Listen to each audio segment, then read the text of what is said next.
What's up, guys? Lateral Legend 339 here with Giga Coaster 420, and we're here to review and judge Van's Coaster POV's entry to my Giga competition. So, without further ado, let's jump into the video.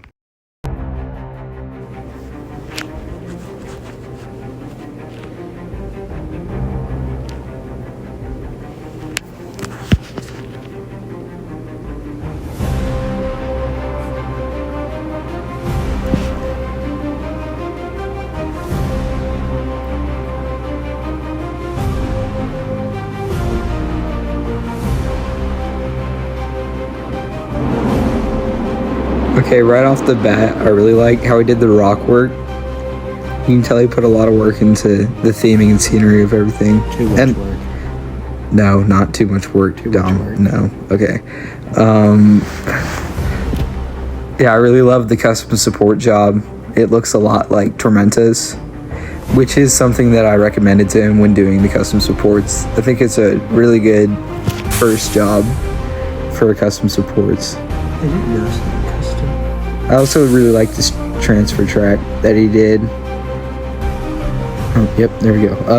I've almost never taken the time to do transfer track. I did for this competition. I did it. All right.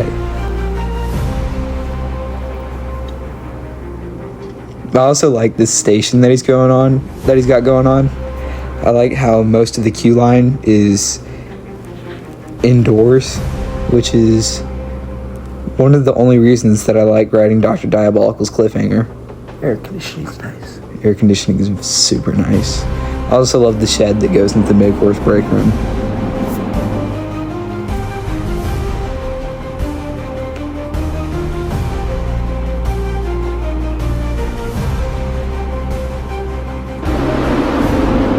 Okay, now we got some off-ride shots going on.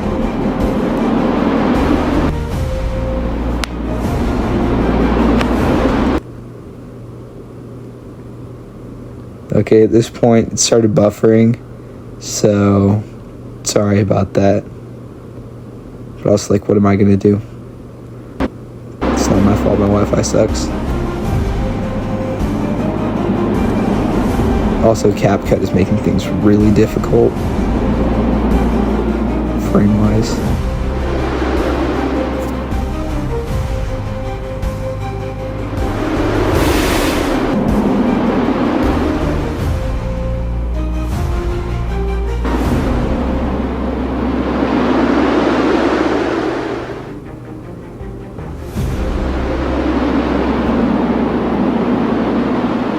I also really like that Sea Serpent roll. It hasn't really been featured on most activities. Alright, now we got a POV. Yeah, we'll probably fix that later. I like how the lift hill is super fast. Tormentus takes like a minute to ascend. Not quite that far. Alright. Here we go. Abrupt stop at the top. Love it. It's also just like Tormenta. Doesn't hang you at all. Yeah. Makes for some crazy ejection in the back row. Okay, into a tunnel. I like that the first inversion is a dive loop.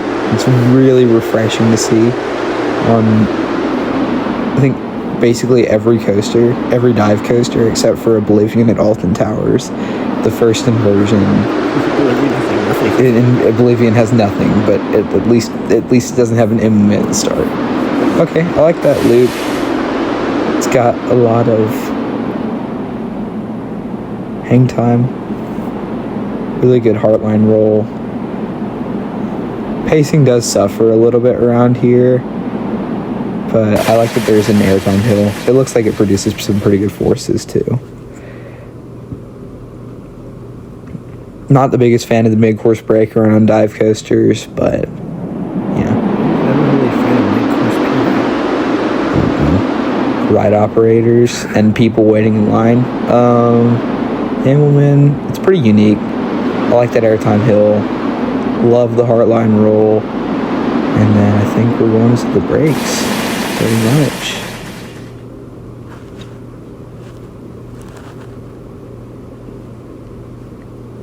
And yeah, that's it. Alright, now we're moving on to the ranking portion of it. So we're ranking these Giga Coasters out of like 10 categories, and then 2 bonus categories that count for half the points. So we're going to go for layout. I'm not a huge fan of the fact that the drop wasn't really the full 300. Yeah, it wasn't really the full 300 feet. But I think you made up for that in the fact that you had a dive loop instead of an Immelman. Yeah. Which, holy voice crack, which I talked about during that video there. So as far as pacing goes, I think that for a dive coaster, you did pretty good. There was that one turn into the airtime hill that went into the mid-course brake run that kind of slowed it down, and then of course the mid-course brake run. But other than that, I think that the pacing was actually really good. It was nice and flowy for a B&M dive. For forcefulness, I don't really know what the forces were, but yeah, I never asked for a stat sheet, but It didn't look too forceful. yeah, it was pretty good. I mean, those airtime hills looked like they produced pretty good flagector. So for the layout, pacing, and forcefulness, I'll give. What do you think about layout? Layouts, I would say a 7. It's better than most dive coasters. Yeah. They're also just too short after the brake run. I agree with that. But for the layout, I was thinking about an 8. So I guess I could see that too. We'll give you a 7.5 out of 10. We should probably write that down. Is there a pen in here? No. I have the notes app on my phone. Give me just a second. Let's see. 7.5. Okay. For pacing on a dive coaster, it's difficult to do. You've got those outer wing seats that are really rattly. Not really sure. What did you think, Dom? What did you think that we should give the pacing? I felt like the pacing was actually decently good throughout, even after the mid-course. I would say a 6 for pacing. Okay, I was going to say about a 6 as well. I'm going to put that in my notes app. 6. Okay, for forcefulness, I think for a B&M dive, you did a really good job on getting those airtime hills in, those hardline rolls, and a lot of negative G moments, a lot of positive G moments. I like the laterals. Overall, I'd say a really solid 8 out of 10 for a dive coaster. Or do you have anything to add on, Dom? No, I agree with you with that. Okay. All right, so we're going to write down 8. So as far as just 1 second, we're going to have to cut this. Okay, our video cut out, so sorry about that. As far as realism goes, I think that you did a really good job of blending all these elements together without making them like dangerously high forces. So realism, I think it's completely doable. We've seen it done. We're doing this the night before we go to ride Tormented at Six Flags Over Texas tomorrow. So if that isn't proof that it can be done, I don't know. I'd give it a 10 out of 10. Do you have anything to add, Dom? I mean, not really. Yeah, I think it's actually perfect. For theming, I didn't see much from theming, but I did see that station. I did see all the surrounding terrain and scenery. I give theming a very, very solid 7 out of 10. There wasn't really an overarching theme with it. Yeah, I didn't know what the theme was, really. I just saw scenery, which was nice, though. It's actually a really good scenery job. Let's see. Next is scenery. 10 out of 10. Yeah. Yeah, 10 out of 10. The scenery was absolutely stunning, and the rock work was amazing. All of it, 10 out of 10. Overall aesthetic, I think I really like how good it looks. That teal track, I'm a sucker for teal coasters. Purple better. Purple is not better. Purple's better. No, We need no, more purple blue. coasters. Blue is better. Okay, video's about to cut out, but I'd say give the overall aesthetic, I'd give it a solid 8. What do you think? What are your thoughts on that? Yeah, I wouldn't have said 7, but like I agree with 8 too. Okay, we'll go 7.5. For creativity, I think you used a lot of unique elements that I liked. I really liked the sea serpent roll. We've only ever seen that done on one other B&M, which I believe was Medusa. I'm not sure if it's still called Medusa. It is, I'm pretty sure. Okay.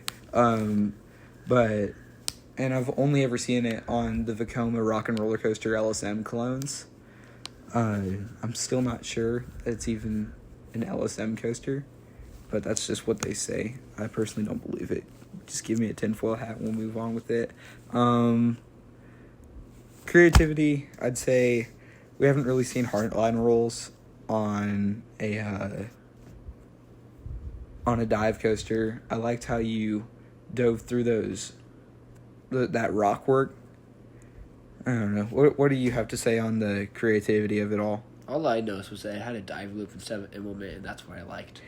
I also liked that a lot.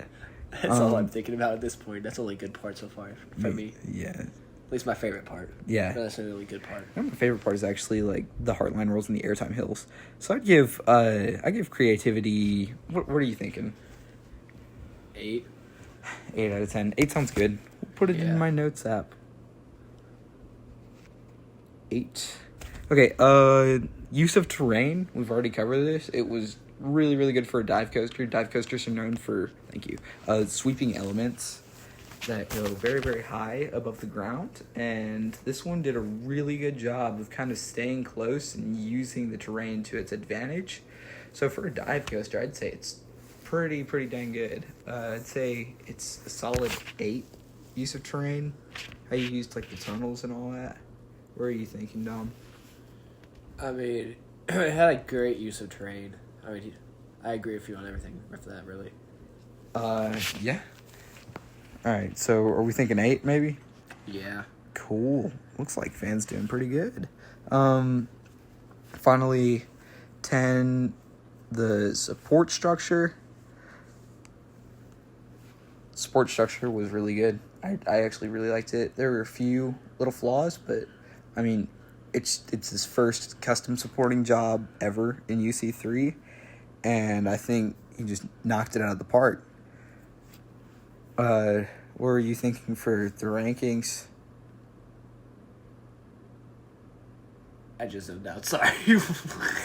Support structure. You good? You good? Support. Oh, yeah, I didn't even notice it was custom at first. I actually thought like that was the generated version of it.